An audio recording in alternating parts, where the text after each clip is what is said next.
تو اللہ تعالیٰ اس بندے کو معاف کرتا ہے. کیوں؟ جب ایک ماں کی محبت کا یہ عالم کہ اگر بچہ تڑپ کر معافی مانگے تو ماں معاف کرتی ہے. اور وہ رب، وہ دلیل جو 70 ماؤں سے زیادہ اپنے بندوں سے پیار کرتا ہے، 70 ماؤں سے زیادہ اپنے بندوں سے پیار کرتا ہے. اے بولا بالا نوجوان ذرا سوچ دو غور سے کہ ایک ماں کی ممتا ایسی ہے، اگر اس کا دامن پکڑ لو، آنچل پکڑ لو تو معاف کر دیتی ہے. وہ رب قدیر جو 70 ماؤں سے زیادہ پیار کرتا ہے، جب ایک ماں کی ممتا کا یہ عالم ہے تو 70 ماؤں سے زیادہ پیار کرنے والے رب کی محبت کا عالم کیا ہوگا. اور اگر بندہ شب برات جیسی شب میں صرف دل سے توبہ کر کے مولا ابھی تلک گنہگار تھا، خطاکار تھا، گناہوں کے بندھن میں پھنسا تھا، مولا میں نے گناہ بہت کیے ہیں، بہت گناہ ہے، مگر تیری رحمت سے کم ہے، مولا میری مغفرت فرما دے. رب فرشتوں سے فرمائے گا، اے فرشتوں گواہ ہو جاؤ، اس بندے کو دیکھو، یہ بندہ جانتا ہے اگر کوئی مغفرت کرنے والا ہے، کوئی بخشش کرنے والا ہے تو وہ اس کا رب ہے. تم گواہ ہو جاؤ، میں اس گنہگار بندے کی مغفرت فرما دوں. گنہگار بندے کی مغفرت فرماتی ہے. تو یہ شب برات اللہ نے ہمیں انعام کے طور پر عطا کیا ہے. کس طور پر؟ انعام کے طور پر عطا کیا ہے.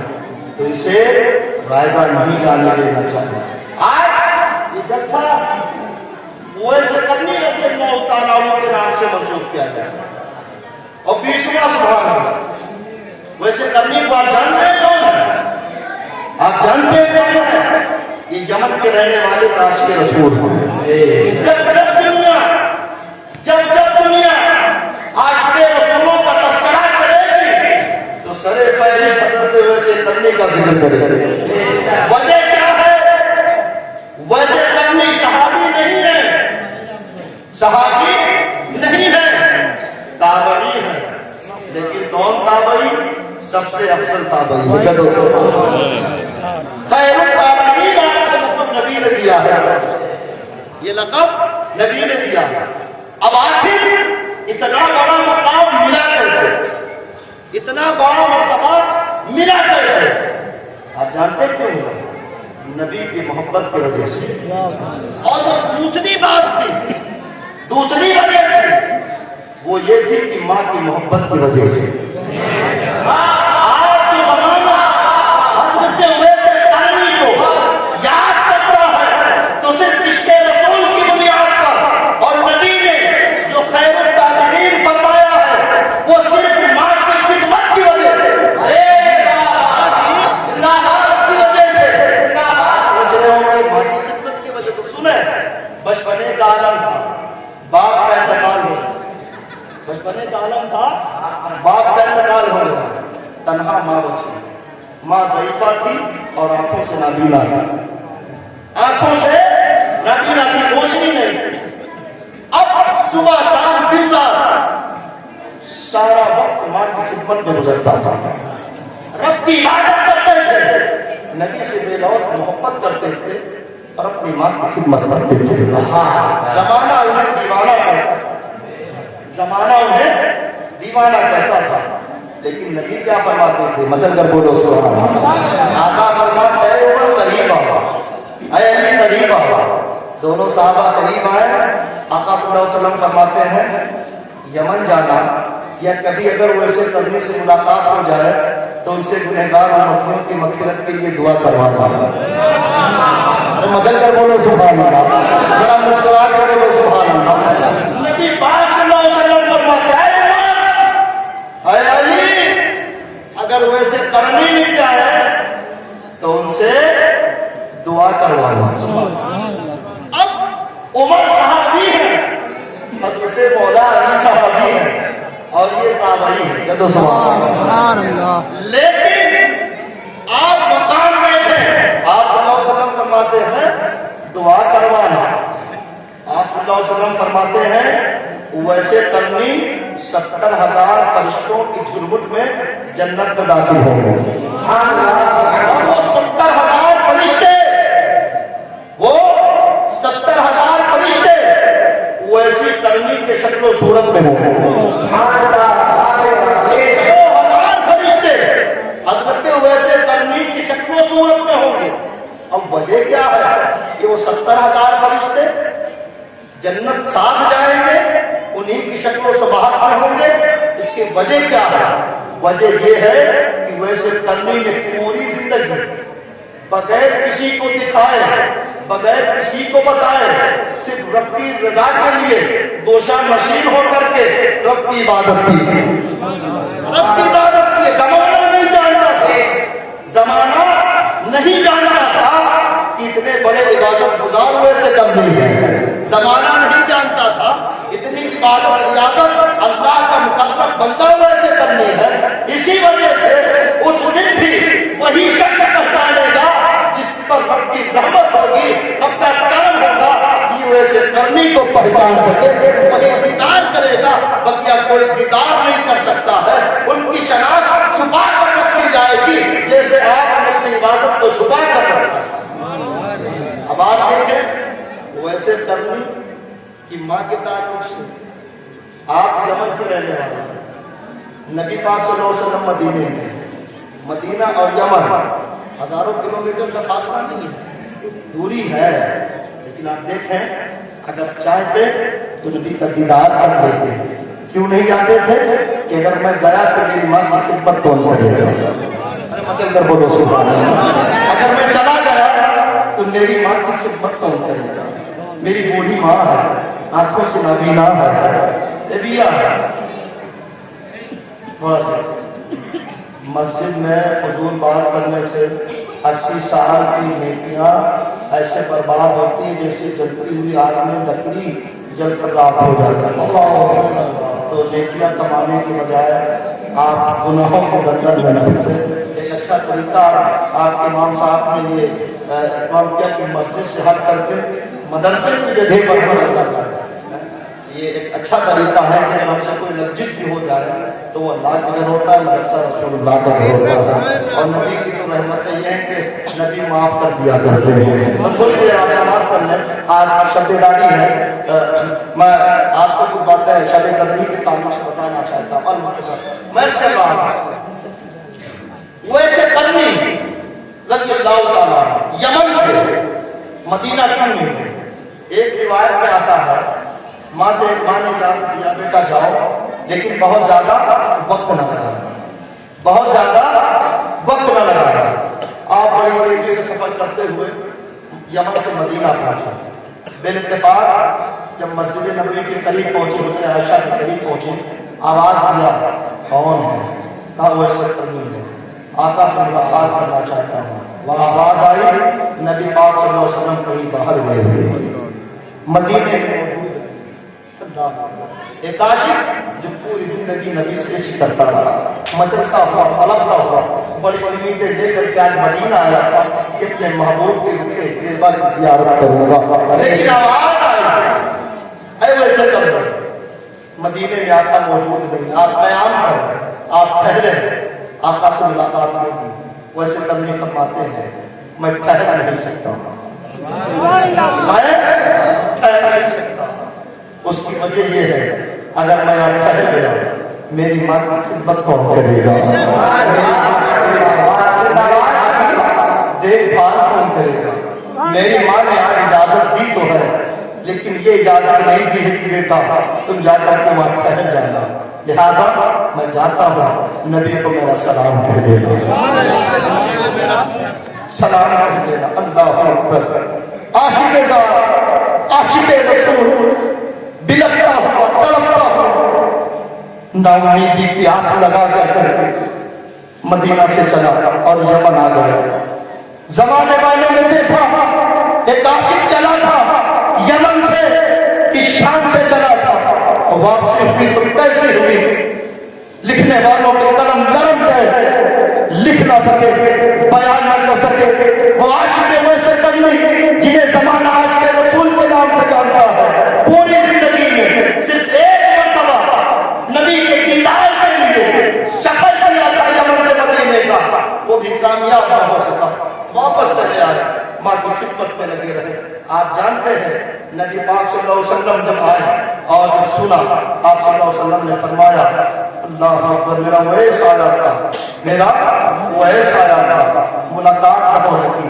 اے صحابہ، تمہیں جہاں ویس ملے تم ان سے تم اپنے لیے دعائیں کروانا، ان سے امت کے لیے دعائیں کروانا۔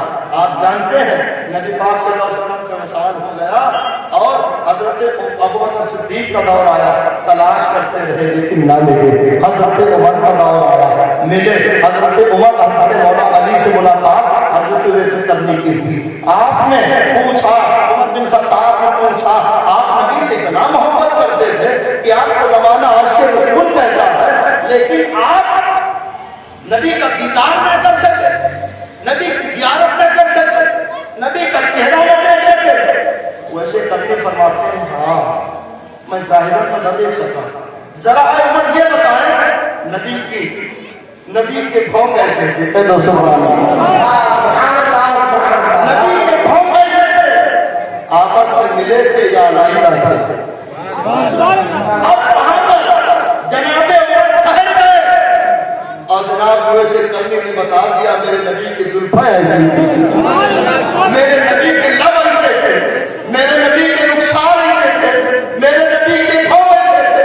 جناب عمر عرض کرتے ہیں آپ نے دیکھا نہیں، یہ بتایا کیسے؟ تو حضرت عمر سے کرنے فرماتے ہیں آپ نے دیکھا ہے ماتھوں کی نگاہوں سے، آپ نے دیکھا ہے ماتھوں کی نگاہوں سے، ویسے دیکھا ہے دل کی نگاہوں سے، آپ نے ہاتھوں کی نگاہوں سے دیکھا ہے، ویسے کرنے نے دل کے نگاہ سے دیکھا ہے۔ آپ دیکھا کرتے تھے کوئی دن اور کوئی ایسی رات نہیں ہوتی تھی جس میں میں نبی کا دیدار نہ کرتا،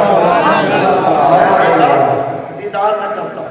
تو یہی وجہ ہے کہ آج حضرت ویسے کرنے کا جشن ہو رہا ہے، لیکن کچھ باتیں ہمارے عوام میں غلط طریقے سے رائج ہے۔ میں چاہتا ہوں کہ اس پر بھی کچھ روشنی ڈالنا ہے۔ جیسے لوگ کہتے ہیں حضرت ویسے کرنی رضی اللہ تعالیٰ عنہ نے سنا کہ نبی پاک صلی اللہ علیہ وسلم کے دندان مبارک شہید ہو گئے تو آپ نے اپنے پورے دانت توڑ دیے اور تبھی کیلا پیدا کیا گیا اور حلوہ پیش کیا گیا۔ بہت سے لوگ کہتے ہیں تبھی سے کیلے کا علاج، جبکہ یہ روایت غلط ہے، یہ بات غلط ہے۔ حضرت ویسے کرنے کے دانت جو آپس میں کتاب آتا ہے کہ نبی کا دانت کون سا شہید ہوا ہے، ایک بعض کتابوں میں آتا ہے لیکن وہ نبی فرماتے ہیں یہ بات درست نہیں ہے۔ اور جو یہ بات کیلے کی ہے کہ کیلا کب پیدا کیا گیا، یہ بھی غلط ہے۔ بات رہی حلوے کی، بات رہی حلوے کی، تو حلوہ میرے نبی کو بہت پسند ہے، حلوہ اور شہد، یہ چیزیں میرے نبی کو بہت پسند ہیں۔ تو خوشی کے موقع پر حلوہ بنانا، خود کھانا، غریبوں کو کھلانا، دوستوں کو کھلانا ایک ہی اچھی بات ہے، تو اس لیے حلوہ بنایا جاتا ہے۔ باقی ایسا نہیں کہ ان کے دانت ٹوٹ گئے تھے تو حلوہ نرم تھا اس لیے حلوہ پہ بنایا جاتا ہے۔ اور ایک بات ہمارے عرفیت میں عرفہ ہوتا ہے، وہ ہوتا ہے کہ نہیں ہوتا ہے؟ بہت سے لوگ یہ کہہ دیتے ہیں کہ اگر عرفے کی مردے کی فاتحہ نہ ہوئی تو مردے کی روح بھٹکتی رہتی ہے۔ مردے کو مردے میں ملانا یعنی روحانیت ملانا، ان جملوں کو آپ غور سے سنیے گا، یہ آپ کے بہت کام آنے والے بہت سے ایسے خرافات ہیں جو ہمارے عوام سنت میں پھیلی ہوئی ہے جن کا تعلق نہ قرآن سے، نہ حدیث سے، نہ ہمارے اسلام سے۔ کیا کہتے ہیں کہ اگر عرفے کی فاتحہ نہ دلائی تو روح بھٹکتی رہتی ہے، روح بھٹکتی رہتی ہے، روح بھٹکتی نہیں، روح بھٹکتی نہیں۔ عرفہ عرفیت سے، اور جو عرفہ کا دن ہوتا ہے وہ نبی ذی الحجہ کا دن ہوتا ہے، جو بڑی بابرکت والا دن ہے، روزہ رکھا جاتا ہے۔ 10 تاریخ کو بقرعید ہوتی ہے، 9 کو عرفہ میدان عرفات میں حاجی جمع ہوتے ہیں، اسی کو یوم عرفہ کہتے ہیں۔ اور یہ جو عرفہ شب برات کے 13-14 کو مناتے ہیں، یہ ہم اور آپ نے اپنے اعتبار سے، عرفیت کے اعتبار سے عرفہ منایا ہے۔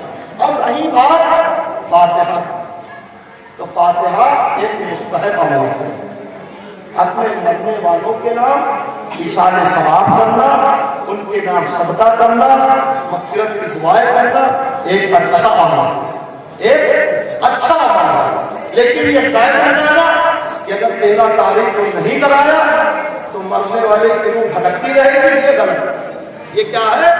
غلط ہے. چاہے آپ 13 کو کریں، چاہے 14 کو کریں، چاہے 15 کو کریں، مرنے والے کو ثواب پہنچے گا، مرنے والے کو ثواب پہنچے گا. تو لہٰذا یہ کچھ ایسی چیزیں ہیں جو ہمارے سماج میں پھیلی ہوئی ہیں اور جنہیں بڑے زور دے کر کے لوگ بتاتے ہیں. اگر کسی کا انتقال ہو گیا شب برات کی 6 تاریخ کو، تو 7 کو نتیجہ کرے گا، 10 کو 40واں کرے گا اور اس کو بعد 13 کو عرفہ کرے گا. اور جب پوچھو یہ کیا ہو رہا ہے، تو انتقال ہو گیا اس لیے جو ہے شب برات سے پہلے عرفہ کرانا ہے، ورنہ وہ بھٹکتی رہے گی، آپس میں مردوں سے ملے گی. تو یہ باتیں من گڑنت ہیں جن کا اسلام سے کوئی تعلق نہیں ہے.